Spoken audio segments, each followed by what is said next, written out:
आज के online class में एक बार पुनः आप लोगों का स्वागत है। आज हम लोग बीए तृतीय वर्ष भारत का भूगोल प्रश्न पत्र का अध्ययन करेंगे। हम लोग आज भारत की मिट्टियों के बारे में अध्ययन करेंगे। देखिए, सामान्यतः मनुष्य का प्रत्येक आर्थिक क्रियाकलाप मृदा से ही होता है, चाहे कृषि हो, व्यापार हो, वाणिज्य हो या अन्य जितने भी आर्थिक क्रियाकलाप हैं, प्राथमिक, द्वितीयक, तृतीयक, चतुर्थक जो भी है, वो मृदा से ही प्रारंभ होता है और मृदा से ही होता है। मनुष्यों का सामान्यतः आवास भी कहीं ना कहीं मृदा से ही संबंधित होती है। तो मृदा या मिट्टी या भूमि मनुष्यों के लिए बहुत ही आवश्यक तत्व है। और हम लोग देख रहे हैं आजकल इन दिनों जनसंख्या वृद्धि के फलस्वरूप मृदा या मिट्टी अपनी गुणवत्ता भी खोती जा रही है। मृदा प्रदूषण आप लोग अक्सर सुनने को आता है कि मिट्टी की गुण, रूप, स्वरूप, संरचना लगातार परिवर्तित होती जा रही है। इसे हम लोग भली भांति जानते हैं और इस विषय पर आगे के सॉइल्स ऑफ इंडिया, भारत की मिट्टियां, आप इसमें देख सकते हैं कि भारत के विभिन्न भागों में विभिन्न प्रकार की मिट्टियां पाई जाती हैं। हम लोगों ने पहले देखा था कि भारत के मिट्टियों के वर्गीकरण के लिए हम लोगों ने सबसे प्रमुख जो आधार लिया था वो आधार था शैल, पैतृक शैल। शैलों के आधार पर भारत की मृदा का या मिट्टियों का वर्गीकरण किया गया था। अब उसे हम लोग इस मानचित्र की सहायता से देखने का प्रयास करेंगे। देखिए, मिट्टियों का जो वितरण है वो विशेषकर भौतिक कारकों पर ही प्रभावित हो रहती है। भौतिक कारकों के आधार पर किसी भूभाग की मृदा का निर्माण होता है और उन भौतिक कारकों का प्रत्यक्ष रूप से मृदाओं पर प्रभाव पड़ता है। तो हमने भौतिक कारक में विशेषकर भौतिकाकृति या फिजियोग्राफी, जलवायु, वनस्पति इत्यादि का स्पष्ट प्रभाव भारत के मृदा पर तो पड़ता ही है, साथ ही विश्व के प्रत्येक भूभाग पर पाए जाने वाले मृदाओं पर इन तीनों तत्वों का प्रभाव पड़ता है।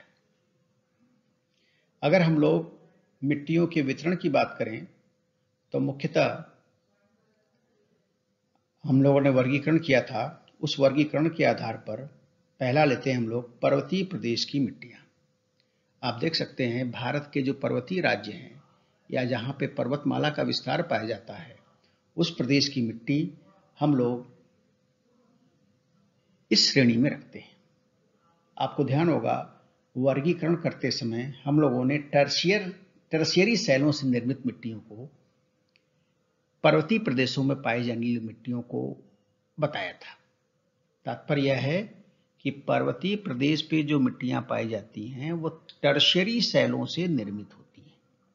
तृतीयक कल्प में हिमालय पर्वत का निर्माण हुआ है और उस प्रदेश पे पाई जाने वाली मिट्टियों को टर्शियरी तृतीयक शैलों से निर्मित मिट्टियां कहते हैं।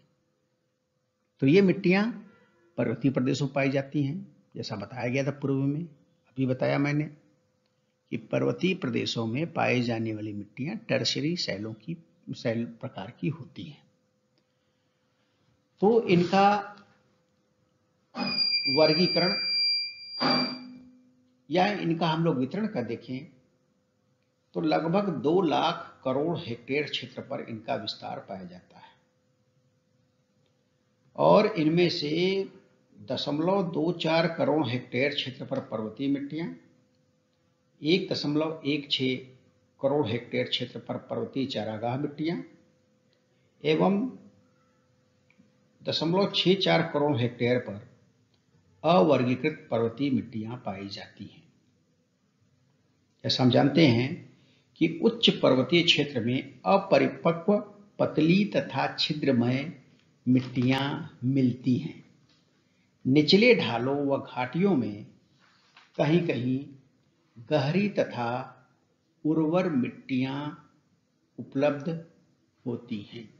आप देख सकते हैं जम्मू कश्मीर राज्य है, हिमाचल प्रदेश है, उत्तराखंड है और उत्तर पूर्व के राज्य, विशेषकर जो पर्वतीय भाग हैं, वहां इस प्रकार की मिट्टी का विस्तार देखने को मिलता है। मिट्टियों की रचना, कणों के आकार, फसल उत्पादन की विशेषता के आधार पर इन पर्वतीय प्रदेश की मिट्टियों को हम लोग पुनः कई भागों में बांट सकते हैं। पहला, आग्नेय मिट्टियां। कई क्षेत्रों में आग्नेय अथवा ज्वालामुखी क्रिया द्वारा निर्मित ग्रेनाइट व डायोराइट शैलें पाई जाती हैं, जिनके विघटन से इस प्रकार की मिट्टी की रचना हुई है। इनमें नमी धारण करने की अच्छी क्षमता होती है, कृषि के लिए उपयुक्त होते हैं। टर्शियरी मिट्टियां, विशेषकर इस भूभाग में टर्शियरी प्रकार की मिट्टियां ही पाई जाती हैं। पथरीली व कम गहरी होती हैं।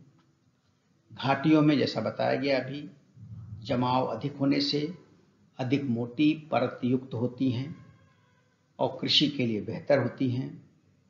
ढालों पर सीढ़ी नुमा खेती करके कृषि कार्य किया जाता है और दून, कांगड़ा, असम आदि घाटियों में स्थानीय रूप से इसे टी सॉयल या चाय की मिट्टी भी कहते हैं।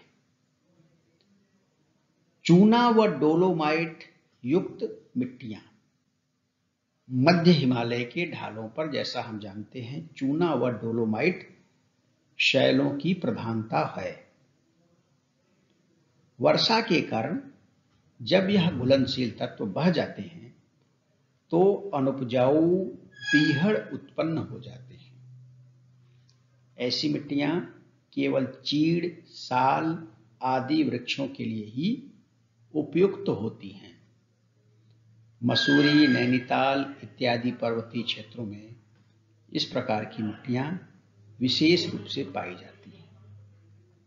तो आप देखिए, ये जो उत्तर की ओर है, उत्तरी पर्वतीय मिट्टियां हैं, और जो उत्तरी पर्वतीय मिट्टियां और प्रायद्वीपीय प्रदेश की मिट्टियों के मध्य के जो भूभाग हैं वह हैं उत्तरी मैदान की मिट्टियां, और उत्तरी मैदान की मिट्टियों के दक्षिण में प्रायद्वीपीय पठार की मिट्टियां।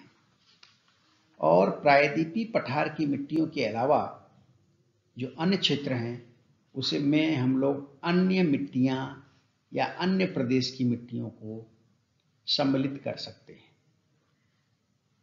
तो इस मानचित्र को देखिए, चित्र को, और समझने का प्रयास कीजिए किन किन क्षेत्रों में किस प्रकार की मिट्टियां पाई जाती हैं। आप देखेंगे भारत के अधिकांश बड़े भूभाग पर अगर हम लोग भौतिक आकार की बात करें तो यह प्रायद्वीपीय पठार विस्तृत है, जिसे हम लोग प्रायद्वीपीय पठार के पश्चिमी क्षेत्र में अधिकांश रूप से देख सकते हैं। इसे हम लोग ने डार्क या काले रंग से दिखाने का प्रयास किया गया है। इसमें आप देख सकते हैं कि यह क्षेत्र या यह भूभाग प्रायद्वीपीय पठार की मिट्टियां जहां पाई जाती हैं वहां विशेषकर काली मिट्टियों का विस्तार देखने को मिलता है। और राजस्थान राज्य के आसपास देखें, जहां भारत पाकिस्तान की सीमा तक देखें, तो ये रेतीली प्रकार की मिट्टियां हैं। देखिए, हम लोग को कहीं ना कहीं भौतिक प्रदेश का भी अनुसरण करना पड़ेगा। अगर हम लोग को मिट्टियों का अध्ययन करना है, जैसा पहले भी बताया गया कि मिट्टियों पर विशेषकर प्राकृतिक कारक का प्रभाव अधिक पड़ता है। अब प्राकृतिक कारक कौन कौन से? भौतिक आकार, जलवायु, वनस्पति। तो हम जानते हैं राजस्थान के पश्चिम में शुष्क प्रदेश पाया जाता है, शुष्कता पाई जाती है, तो यहाँ बलुई प्रकार की मिट्टी पाई जाएगी। तो ऐसे ही संपूर्ण भारत में मिट्टियों का वर्गीकरण किया गया है। आप लोगों ने बहुत ध्यानपूर्वक इस अध्ययन को सुना। आप सभी का धन्यवाद। शेष अगले भाग।